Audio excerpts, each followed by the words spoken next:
What's up, people? This is Prakash from One Life. Welcome back to another video. So, in the video, how to break in your brand new engine. So, ஒரு புது motor cycle ஒன்று வாங்குகிறோம் அப்படின்னா எதுக்காக break in பண்ணுறோம், எப்படி அதை பண்ணணும், என்னெல்லாம் பண்ணக்கூடாது அப்படின்றது தான் இந்த வீடியோவில் I am going to be explaining. ரொம்ப நாளாகவே இது நான் பைக் வாங்கின டைம்லேயே பண்ணணும் தான் நினச்சிட்டு இருந்தேன். பட் இந்த டாப்பிக்கை நான் வந்து கம்ப்ளீட்டாக மறந்துட்டேன். அதுக்கப்புறம் இப்போ தான் சரி ஓகே, நிறைய பேர் புது பைக் வாங்கி ஃபோட்டோலாம் அனுப்புகிறீங்க. சரி ஓகே, அண்டு ஃபஸ்ட்டு 1000 கிலோமீட்டர்ஸ்க்கு என்ன பண்ணீங்க, இல்லை எப்படி பண்ணணுன்ற மாதிரியும் கொஞ்சம் பேர் கேட்டிருந்தீங்க. சரி ஓகே, ஒரு vlog-ஏ ஒன்று எடுத்து போடலாம் அப்படின்னு சொல்லிட்டு தான் I am shooting this vlog. So as usual எல்லா சாப்டர்ஸும் செக்மெண்ட்டாக நான் வந்து மார்க் பண்ணிடுறேன். உங்களுக்கு எந்த சாப்டர் உங்களுக்கு வேணுமோ நீங்கள் அதை மட்டும் பார்க்கணுன்னு நினச்சிங்கன்னா நீங்கள் அதை மட்டும் செலக்ட் பண்ணி பார்த்துக்கோங்க. So first and foremost break in பீரியட்னால் என்ன, அதை எப்படி பண்ணணும், ஏன் ஃபஸ்ட்டு அதை பண்ணுறோம் அப்படின்றது ஒரு விஷயம் இருக்குல்ல, அது என்னன்னு ஃபஸ்ட் நான் எக்ஸ்பிளைன் பண்ணுறேன்.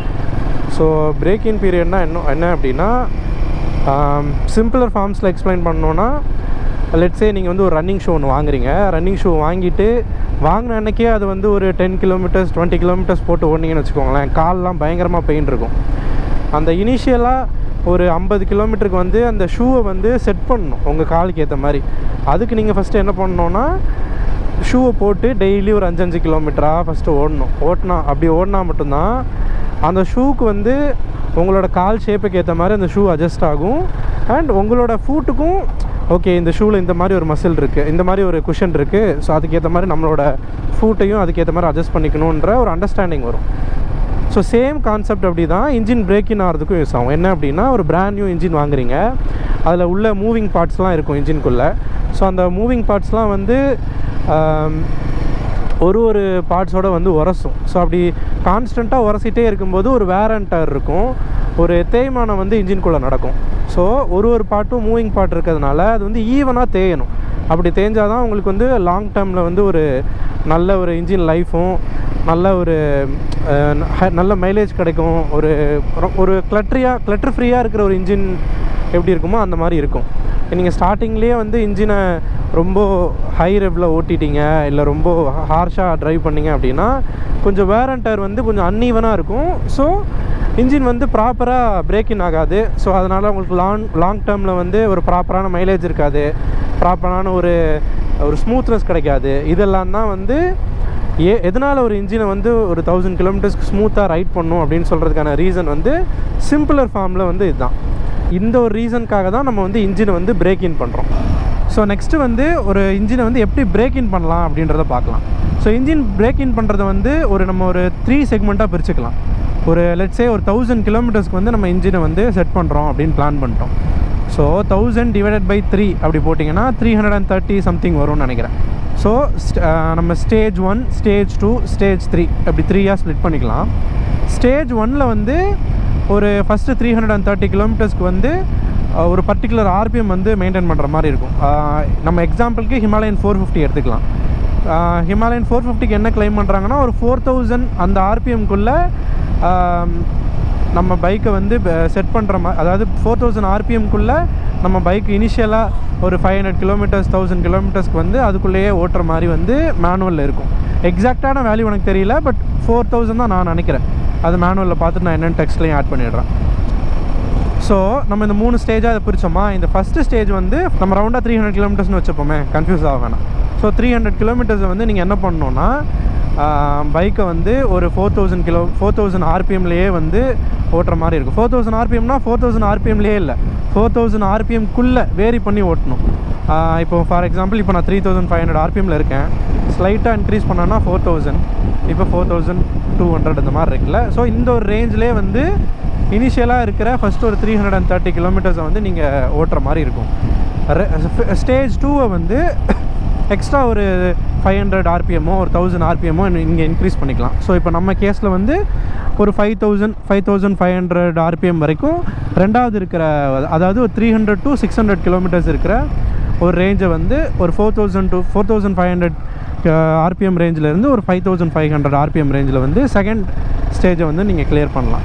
தேர்ட் ஸ்டேஜ் வந்து இன்னொரு 1000 RPM இன்க்ரீஸ் பண்ணலாம். லைக் ஒரு 6000க்கு மேலே RPM போகணும். ஸோ இந்த மாதிரி கிராஜுவலாக நம்ம வந்து RPM இன்க்ரீஸ் பண்ணிகிட்டே வரும். ஸோ அப்போ இன்ஜினுக்கு என்ன ஆகும்னா கொஞ்சம் கொஞ்சமாக நம்ம வந்து லோட் கொடுக்குறோம். ஸோ இதுதான் வந்து ப்ரைமரி ரூல் நீங்கள் வந்து இன்ஜின் பிரேக் இன் பண்ணுறதுக்கு. As you break in more and more RPM வந்து இன்க்ரீஸ் பண்ணிகிட்டே போயிட்டே இருக்கிற மாதிரி இருக்கும். ஸோ வந்து இப்போது ஃபஸ்ட்டு 300 கிலோமீட்டர்ஸை வந்து நம்ம ஒரு 4000 RPMல கவர் பண்ணுறோம். செகண்ட் இருக்கிற ஒரு 300 கிலோமீட்டர்ஸை ஒரு 5000 RPMல கவர் பண்ணுறோம். லாஸ்ட்டாக இருக்கிற 300 கிலோமீட்டர்ஸை வந்து ஒரு 6000 RPMல வந்து கவர் பண்ணுறோம். ஸோ இப்படி கவர் பண்ணிகிட்டே வந்தோம் அப்படின்னா இன்ஜினுக்கு வந்து ஒரு ப்ராப்பரான லோடு கிடைக்கும்.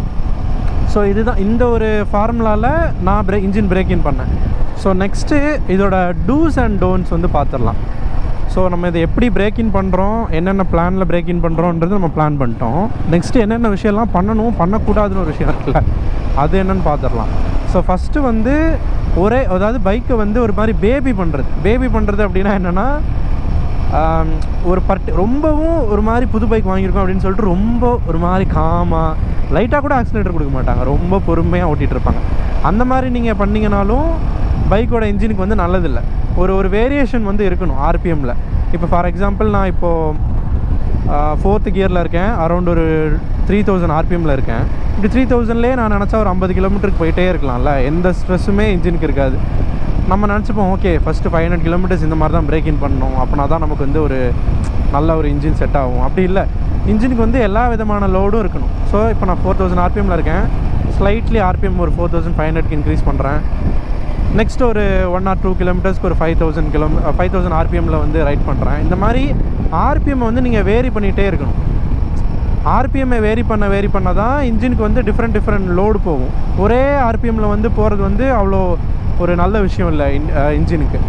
இந்த ஒரு மிஸ்டேக் வந்து ஒரு காமன் மிஸ்டேக். இது யார் பைக் வாங்கினாலும் இது பண்ணுவாங்க.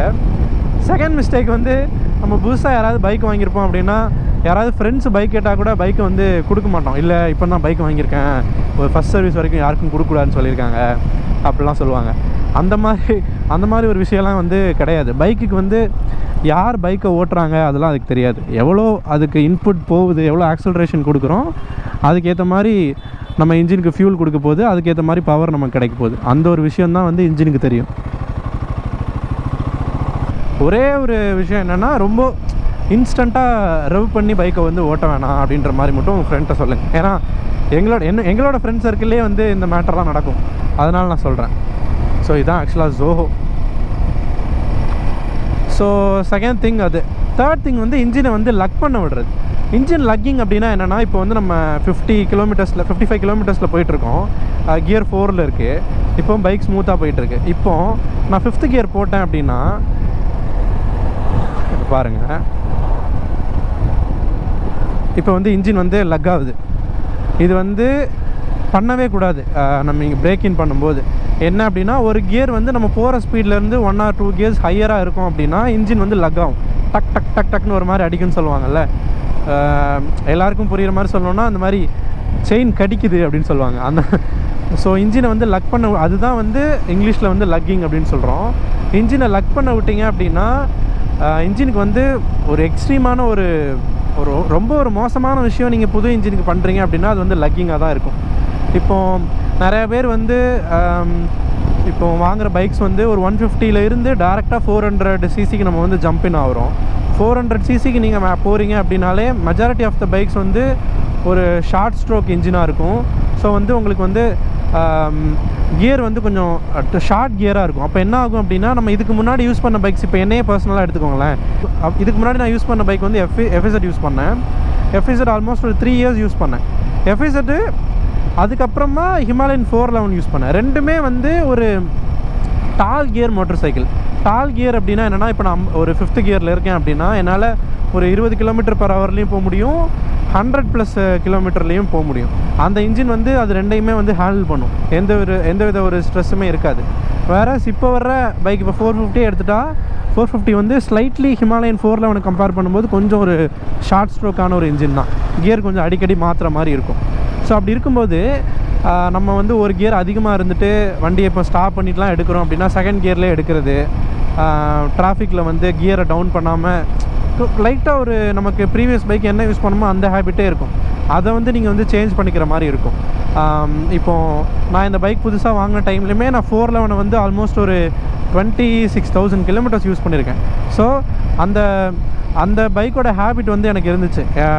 ஒரு ஹையர் கியரில் இருந்துட்டு ஸ்லோவர் ஸ்பீடில் போயிட்டே இருப்பேன். அந்த இன்ஜின் வந்து எதனால ஹேண்டில் பண்ணும், அது வந்து ஒரு டிராக்டர் இன்ஜின். வேறு 450யோட இன்ஜின் வந்து அந்த மாதிரி கிடையாது. உங்களுக்கு வந்து நீங்கள் ரைட்டான ஆர்பிஎம்மில் ரைட்டான கியரில் இல்லை அப்படின்னா இன்ஜின் வந்து லக்காக ஆரம்பிச்சிடும். ஸோ அந்த ஒரு தப்பை மட்டும் கண்டிப்பாக பண்ணிடாதீங்க. அது பண்ணிட்டீங்க அப்படின்னா இன்ஜின் வந்து லாங் டேர்மில் உங்களுக்கு ஒரு ப்ராப்பரான மைலேஜ் கொடுக்காது. ஒரு மாதிரி ஒரு கிளட்டர்னஸ் வந்து அதிகமாகிடும் லாங் டேர்மில் ஒரு மாதிரி. ஸோ எனக்கு தெரிஞ்ச பையனே இன்னொருத்தன் ஹிமாலயன் ஒன்று வச்சுருந்தான் 411. அவன் வந்து ஸ்டார்டிங்கில் வந்து பயங்கரமாக கொஞ்சம் ரேஷாக ஓட்டிட்டு அதுக்கப்புறம் அவனுக்கு மைலேஜ் என்ன கிடச்சதுன்னா ஒரு 23, 24 அந்த மாதிரி தான் கிடச்சிட்டு இருந்துச்சு. அது வேற எனக்கு என்னோடய ஹிமாலயன் 411 வந்து 30+ ஈஸியாக கிடைக்கும். இர்ரெஸ்பெக்டிவ் ஆஃப் நான் சிட்டியில் ஓட்டுறேன் இல்லை ஹைவேல ஓட்டுறேன், எந்த இதுனாலும் எனக்கு வந்து கான்ஸ்டண்ட்டாக எனக்கு வந்து ஒரு 30+ கிடச்சிட்டே இருந்துச்சு. ஸோ இனிஷியலாக நம்ம பைக்கை இன்ஜின் எப்படி செட் பண்ணுறோமோ அதுக்கேற்ற மாதிரி தான் வந்து இன்ஜின் நமக்கு லாங் டேர்மில் வந்து நமக்கு ஒரு லைஃப் கொடுக்கும். இன்னொரு தப்பு எல்லோரும் பண்ணுறது என்னென்னா, பைக்கை வந்து மெஜாரிட்டி ஆஃப் த டைம் வந்து ஹைவேலே ஓட்டி வந்து அந்த இனிஷியலாக இருக்கிற பிரேக்கிங் பீரியட் வந்து ஃபினிஷ் பண்ணுறது, அந்த தப்பும் பண்ணாதீங்க. பைக்கை வந்து சிட்டிக்குள்ளே ஓட்டுங்க. சிட்டிக்குள்ளே ஓட்டினா தான் நிறையா கியர் ஷிஃப்ட் பண்ணுவீங்க. நிறையா கியர் ஷிஃப்ட் பண்ணிங்கன்னா தான் எல்லா கியர் ஷிஃப்ட்டும் நீங்கள் யூஸ் பண்ண தான் வந்து இன்ஜின் செட் ஆகிறதுக்கும் வந்து அது யூஸ்ஃபுல்லாக இருக்கும். இப்போ ஹைவேல போகிறீங்கன்னா 6th கியரில் போட்டு நீங்கள் பாட்டு போயிட்டே இருப்பீங்க. அப்போ இனிஷியலாக இருக்கிற 5 கியர்ஸ்க்கு வந்து என்ன ஒரு மூவ்மெண்ட் இருக்கும். ஸோ அதுக்குனால சிட்டி அண்ட் ஹைவே ரெண்டுமே வந்து கலந்து உங்களோட இனிஷியல் அந்த பிரேக்கிங் பீரியடில் இருக்கிற மாதிரி பார்த்துக்கோங்க. அப்போனா தான் இந்த சிட்டிக்குள்ளெலாம் ஓட்ட ஆரம்பிச்சிங்கன்னா மட்டும்தான் உங்களுக்கு வந்து ஒரு சர்க்கிள் ஒன்று கரெக்டாக இருக்கும். என்ன சர்க்கிள் அப்படின்னா, பைக் வந்து வெளில ஏதாவது கடைக்கு போகிறீங்கன்னா இன்ஜின் ஹீட் ஆகும், மறுபடியும் வந்து பைக்கை வீட்டில் விடுவீங்க, இன்ஜின் மறுபடியும் கூல் டவுன் ஆகும். இந்த ஒரு லூப் இருக்குல்ல, ஹீட் ஆகுறது மறுபடியும் கூல் டவுன் ஆகுறது, ஹீட் ஆகுறது மறுபடியும் கூல் டவுன் ஆகுறது. இந்த ஒரு லூப்பும் வந்து இன்ஜின் செட் பண்ணுறதுக்கு வந்து ரொம்ப இம்பார்ட்டண்டான ஒரு சைக்கிள். அந்த சைக்கிள்குள்ளேயும் நம்மளோட இன்ஜின் வந்து அதையும் எக்ஸ்பீரியன்ஸ் பண்ணணும். ஸோ அப்படி இருக்கும்போது அதை சிட்டிக்குள்ளேயும் ஓட்டணும், ஹைவேலையும் ஓட்டணும். கலெக்டிவாக ஓட்டினீங்கன்னா தான் கொஞ்சம் இன்னும் பெட்டராக இருக்கும். சன்செட்டு பயங்கரமாக ஆகிட்டுருக்கு லெஃப்ட் சைடில். ஸோ இனிஷியலாக ஒரு 500 கிலோமீட்டர்ஸில் நீங்கள் அது கம்ப்ளீட் பண்ணதுக்கப்புறமாவே உங்கள் பைக்கை வந்து சர்வீஸ் விடுவீங்க. அந்த சர்வீஸ்லேயே வந்து உங்கள் இன்ஜினில் இருக்க வேர் அண்ட் டயரில் இருக்கிற மெட்டல் பார்ட்ஸ்லாம் வந்து ஃபர்ஸ்ட்டு ஆயில் சர்வீஸ்லேயே அது எல்லாமே வெளில போயிடும். அந்த செகண்டாக இருக்கிற 500 கிலோமீட்டர்ஸை வந்து நம்ம எதுக்காக இது பண்ணுறோன்னா, நம்மளோட ஒரு பர்சனல் ஒரு சாட்டிஸ்ஃபேக்ஷனுக்காக நான் வந்து ஒரு 1000 கிலோமீட்டர்ஸ் வரைக்குமே ஓரளவுக்கு கொஞ்சம் ஸ்மூத்தாக அவங்கள ரைட் பண்ண சொல்கிறேன். அதுக்கப்புறமா நீங்கள் பைக்கை என்ன ஹேண்டில் பண்ணாலும் அதை வந்து அந்த ஸ்ட்ரெஸ்ஸை வந்து ஹேண்டில் பண்ணிக்கும். இனிஷியலாக இருக்கிற அந்த 1000 கிலோமீட்டர்ஸ் வந்து கொஞ்சம் க்ரூஷியல். சில பேர் வெறும் 500 கிலோமீட்டர்ஸ்லேயே நார்மலாக ஓட்ட ஆரம்பிச்சிருவாங்க. 500 கிலோமீட்டர்ஸ் வந்து ஓரளவுக்கு ஓகே தான், மோர் தென் எனஃப் தான். பட் ஸ்டில் எக்ஸ்ட்ராவாக ஒரு 500ல் போகிறதுல வந்து எந்த தப்பும் இல்லைன்னு நான் நினைக்கிறேன். ஸோ இதெல்லாம் தான் இன்ஜின் பிரேக்கிங் பண்ணுறதை பற்றி நான் சொல்லணும்னு நினச்சேன். இது வந்து ரொம்ப ஒரு காம்ப்ளிகேட்டடான விஷயம் இல்லை. இது ரொம்ப காம்ப்ளிகேட் பண்ணிக்காதீங்க.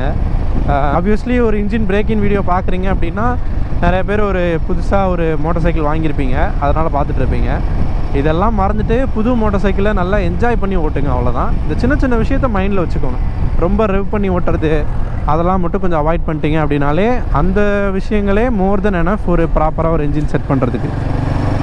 ஸோ இது தவிர உங்களுக்கு வேறு ஏதாவது டவுட்ஸ் இருந்தாலும் நீங்கள் வந்து கமெண்ட்ஸில் எனக்கு சொல்லுங்கள், நான் கன்ஃபார்மாக அதுக்கு ரிப்ளை பண்ணுறேன்.